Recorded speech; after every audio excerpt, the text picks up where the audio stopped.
द्वारका के सेक्टर 13 में चल रही बाल रामलीला उत्सव समिति के द्वारा बाल रामलीला जो है का मंचन जो है लगातार हो रहा है और डेली इस मंच पर कभी लोकसभा सांसद और भोजपुरी एक्टर मनोज तिवारी उपस्थित हो रहे हैं तो कभी आगरा के सांसद और केंद्रीय राज्य मंत्री एसपी सिंह बघेल उपस्थित हुए और बड़ी ही सराहना जो है वो इस बाल रामलीला की करते नजर आ रहे हैं। इसी बीच हमारे साथ हरीश कोचर जी हैं जो बाल रामलीला समिति के जनरल सेक्रेटरी हैं। सर, क्या कुछ कहेंगे, किस तरीके की तैयारियां इसमें रहती हैं और जो बच्चों द्वारा रामलीला की जाती है, बहुत ही बड़ा सवाल होता है कि भाई बच्चे इस पर मंचन कर रहे हैं। जय श्री राम। हमारे लिए बड़े सौभाग्य की बात है कि हम समाज में एक ऐसी प्रेरणा और बच्चों में एक संस्कार देने का कार्य कर रही है ये हमारी समिति। हमारी अध्यक्षा मैडम प्रीतिमा खडेलवाल, मैं महासचिव हूँ बाल उत्सव रामलीला समिति की। हमने एक छोटा सा प्लेटफॉर्म शुरू किया था। आज के दिन हमारे 5000 बच्चे मंचन कर रहे हैं, हमारे लिए बड़ी गर्व की बात है। और समाज में जो हमारे युवा हैं उनमें जो अपने धर्म के प्रति, अपनी संस्कृति के प्रति एक आस्था की हम एक जोत जगाने का काम कर रहे हैं। सर, आप बोल रहे हैं कि शुरुआत हमने 200 से की थी और आज 5000 बच्चे जो हैं इस मंच पर मंचन करते हैं लगातार।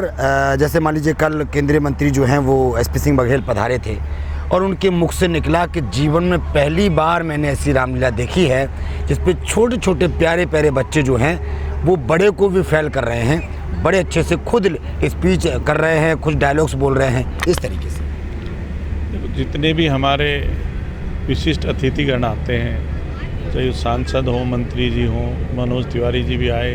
हमने भोजपुरी में रामलीला की, पिछली बार हमने सिंधी में एक दिन की रामलीला की थी।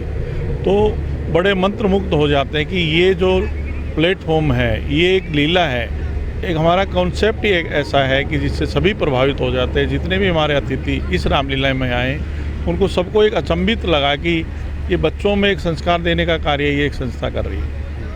कोचर जी, आप मानते हैं कि जितनी भी तमाम पूरे देश में रामलीला चल रही हैं उनमें सिर्फ राम की कहानी, लक्ष्मण की कहानी या पूरी रामलीला दिखाई जाती है, यहाँ पर बच्चे और बच्चों के जो परिवार वाले हैं, पेरेंट्स हैं, वो कुछ सीख के जाते हैं? जब बच्चे मंचन करते हैं, उन डायलॉग्स को बोलते हैं तो बच्चे और बच्चे की फैमिली जो है पूरी सीख के जाती है।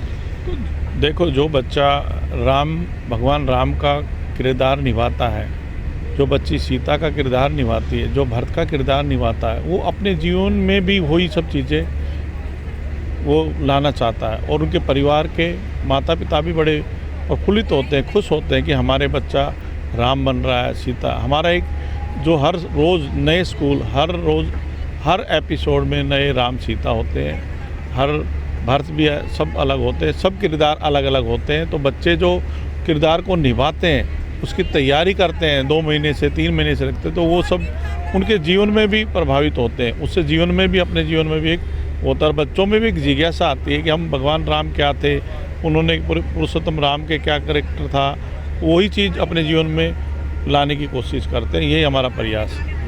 कोचर जी, कभी आप लोगों ने ये नहीं सोचा कि तमाम मंचों पर बड़े बड़े बॉलीवुड एक्टर्स जो हैं वो कभी राम बनते हैं, कभी सीता बनने की कहानी आती है, आप लोगों ने कभी ऐसा प्लान नहीं किया? हमारे राम सीता ये एक्टर हमारे ये बच्चे ही हैं, यही एक्टर हैं और हम इनको ही एक्टर बनाना चाहते हैं।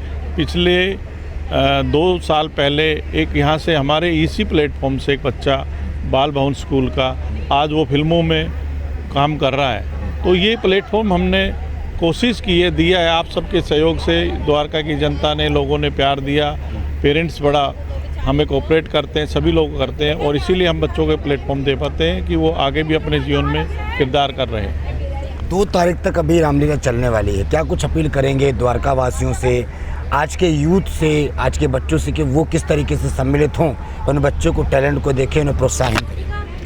हमारा यही सबसे अपील है कि युवाओं से, खासकर बच्चों से, माताओं बहनों से, कि आज का जो बच्चा है वो एक मोबाइल से, सोशल मीडिया से इतना जुड़ गया है कि उसको अपनी संस्कृति, अपने धर्म के बारे में इतना अनभिज्ञ हो गया है कि उसको पता ही नहीं है। तो जब बच्चे में संस्कार आएंगे, परिवार में संस्कार आएंगे, माता पिता भी आएंगे, तो एक पॉजिटिव एनर्जी बच्चों में आएगी। ये हमारा प्रयास है। चलिए, बहुत शुक्रिया आपका। जो देखा आपने, कोचर जी जुड़े हुए थे, उन्होंने किस तरीके से एक बड़ा संदेश दिया है कि भाई बच्चों को हम बताना चाहते हैं कि कौन राम थे, कौन सीता थे, कौन लक्ष्मण थे, रामलीला के रामायण के जो किरदार में तमाम जो लोग थे वो किन किन उस पर थे, ये सारी चीज़ें जानकारी देनी है। और बच्चों को एक अच्छी जो है वो सिखाने की जो है वो है। परिवार भी यहाँ पे आते हैं, जब फैमिली वाले पेरेंट्स अपने बच्चों को देखते हैं कि किस तरीके से वो डायलॉग्स देखते हैं, टीचर भी आते हैं, प्रिंसिपल भी आते हैं, लेकिन उनके साथ जब परिवार वाले आते हैं, फैमिली आती है, तो एक बड़ा संदेश जो है वो समाज में देखा जाता है, जाता है। कई बार आपको बताया मैंने 2 दिन से कि किस तरीके से मनोज तिवारी ने भी बड़ी सराहना की है कि पहली बार मैंने ऐसी रामलीला देखी है, भोजपुरी में भी रामलीला पहली बार देखी है। दूसरा, ये बच्चों का जो टैलेंट है वो भी हमने पहली बार देखा है। अगर आपको भी लगता है तो अभी भी 2 अक्टूबर तक यहाँ पर रामलीला होनी है, आप भी यहाँ आइए, सम्मिलित होइए और अपने बच्चों को संस्कार सिखाइए। कैमरा प्रकाश के साथ ब्रजेश कुमार, दिल्ली।